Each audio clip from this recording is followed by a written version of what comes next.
Hoy hablaremos de la historia del pensamiento económico. Haremos un recorrido a través de sus diferentes doctrinas, pensadores y cambios que han surgido con los años, desde sus inicios hasta ahora. Antes de dar paso a los mercantilistas, hablemos un poco del contexto histórico en el que se encontraba para ese entonces. Las potencias eran España, Francia e Inglaterra. Y es así como el mercantilismo surge cuando la economía de Europa estaba en la transición del feudalismo al capitalismo. Ahora bien, empecemos con nuestra primera doctrina. Los mercantilistas, de 1500 a 1776. Aquí había una conexión entre el Estado y la nación. Se regía bajo un poderoso gobierno central. Daban privilegio a los monopolios y al comercio exterior. Eran nacionalistas y promovían la exportación. Como principales aportes se da importancia al comercio internacional, a la balanza de pagos entre naciones y los primeros indicios de la división del trabajo. Se da la velocidad de la circulación del dinero, capital intelectual, una importancia al comerciante y políticas de expansión tanto económicas como militares. La concepción de riqueza para ellos era el oro y la plata como la mayor fuente de riqueza y se igualaba la riqueza de una nación con la cantidad de lingones de oro y plata que poseía.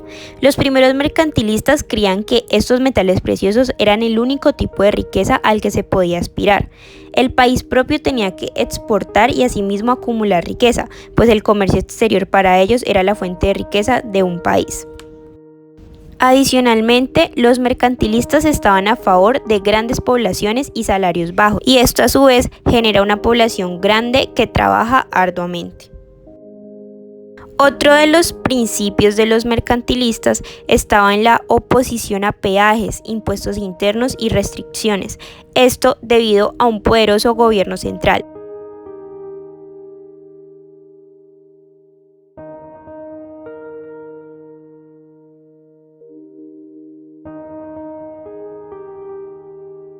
Entre 1756 y 1776 prospera en Francia el pensamiento fisiócrata, en un contexto de campesinos sujetos a impuestos, un gobierno corrupto que aplicaba la ley imparcialmente y la industria francesa rezagada. Entre sus principios encontramos que la riqueza y la productividad son exclusivos de la agricultura, es decir, que era la única actividad no estéril, que era necesario un gobierno fuerte que impulsara las reformas económicas, que las ganancias a costas de otros países podían inducir a represalias e incluso guerras, y que el comercio no es más que un trueque, importante solo para conseguir un bon prix. La necesidad de un solo impuesto aplicado a los terratenientes y finalmente el laissez-faire o liberalismo económico. Entre los temas importantes, la renta era el producto bruto de la nación. Los fisiócratas se oponían a todas las restricciones feudales, mercantilistas y gubernamentales.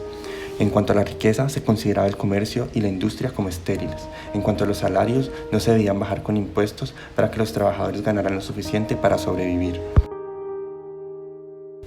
Quesnay fue el principal exponente, escribió el Tableau économique y habló del producto neto.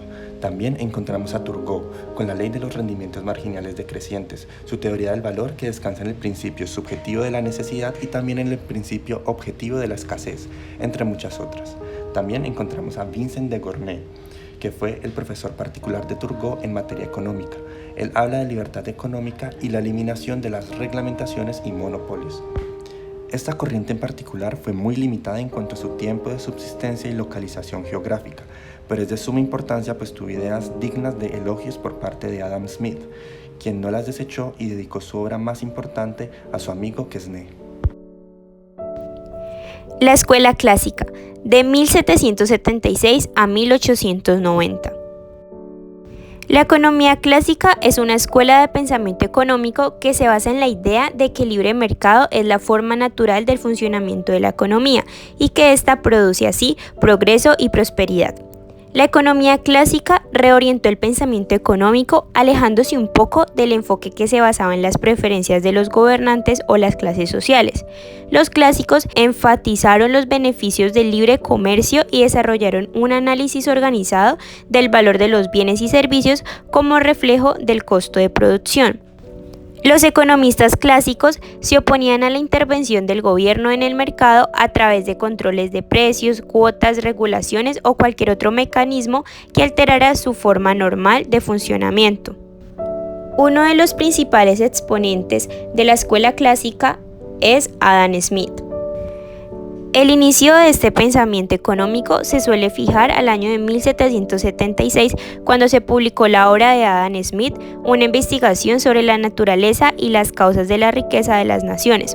Su desarrollo posterior se vio marcado por una época en donde el capitalismo era el sistema económico dominante y la revolución industrial generaba importantes cambios socioeconómicos.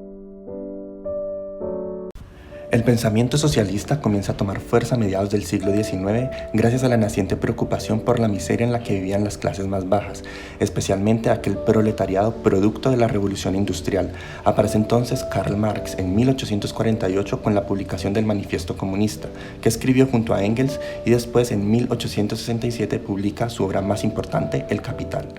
Marx expone la lucha de clases, donde el crecimiento económico se da a costa de la explotación de los trabajadores, así como el concepto de plusvalía, que es el valor no pagado del trabajo del obrero y del cual se enriquece el dueño del capital. Este autor estudió profundamente el sistema capitalista y se dio cuenta que los trabajadores sufren un proceso de alienación por el cual se sienten ajenos a su producto de trabajo. Como respuesta al movimiento socialista surge la escuela marginalista, basada en la escuela clásica y en la regla equimarginal para el análisis microeconómico, defendiendo así que es el mercado quien asigna los recursos, el nivel de producción y nivel de consumo de la forma más eficiente posible y no una economía centralmente planificada. Aparecen así autores importantes como Jean von Menger y von Bauer, pero en 1890 se consolida esta escuela con la publicación del libro Principios de Economía de Alfred Marshall, un compilado de los autores marginalistas y sus propios aportes a lo que ahora se llamaría la escuela neoclásica. Aquí habló de la racionalidad de los agentes económicos, la ley de la demanda, los excedentes del consumidor y productor, así como la elasticidad de la demanda como conceptos claves en el análisis económico. En cuanto a la oferta, decía Marshall, está gobernada por el costo de producción y que el tiempo se divide en 3 periodos: presente, inmediato, corto plazo y largo plazo. También habló del análisis de la empresa representativa, el cual guió el curso de la microeconomía por décadas. Sin embargo, para la década de 1930 se necesitó un nuevo análisis para tratar la profunda crisis en la cual había caído el mundo desde el crack de Wall Street en 1929. El salvador parecía ser Keynes y su análisis macroeconómico. Él se interesaba en las cantidades colectivas del consumo, el ahorro, el ingreso, la producción y el empleo. Para combatir la crisis, sugirió elevar la inversión pública y apoyaba el aumento del dinero en circulación para reanimar la economía. Consideró entonces crucial la intervención del Estado mediante políticas fiscales y monetarias. Con él nació la escuela keynesiana, que tuvo una orientación a la demanda. Hacía hincapié en la importancia de la demanda efectiva como el factor determinante inmediato del ingreso, la producción y el empleo nacional. Según los keynesianos, la economía es propensa a auges y a fracasos recurrentes. Para ellos, los salarios tienden a ser inflexibles hacia abajo debido a factores institucionales. Así, los economistas keynesianos aconsejaban que el gobierno debería intervenir mediante políticas fiscales y monetarias apropiadas para promover el pleno empleo, la estabilidad de precios y el crecimiento económico. La Escuela de Chicago es una corriente del pensamiento económico cuyos orígenes se encuentran en el Departamento de Economía y en la Escuela de Negocios de la Universidad de Chicago a mediados del siglo XX. La Escuela de Chicago se caracterizó por rechazar las ideas del keynesianismo que se mostraban a favor de la intervención del Estado, para promover el libre mercado y las ideas del monetarismo. Sus principales exponentes fueron Milton Friedman y George Stigler, ambos premiados con el Nobel de Economía. Los economistas de esta escuela tenían la convicción de que la economía de mercado es estable y que las perturbaciones como las depresiones o crisis económicas son el resultado de una intervención inadecuada del Estado. Milton Friedman, uno de sus principales representantes, sostuvo que lo que desencadenó la Gran Depresión de los años 30 no fue la falta de intervención como afirmaba Keynes, sino una contradicción de la oferta monetaria. El enfoque de la Escuela de Chicago se caracteriza por ser un enfoque pro-mercado, con un análisis que incluye componentes como la teoría de consumo, la teoría de las expectativas racionales, una crítica al keynesianismo y a la teoría del capital humano.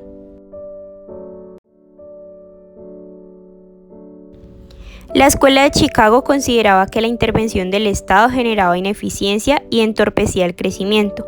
Por esto propusieron una serie de medidas en favor del libre mercado, destacando la desregularización, la privatización, las concesiones, la eliminación de subsidios y otras ayudas y reduciendo la burocracia.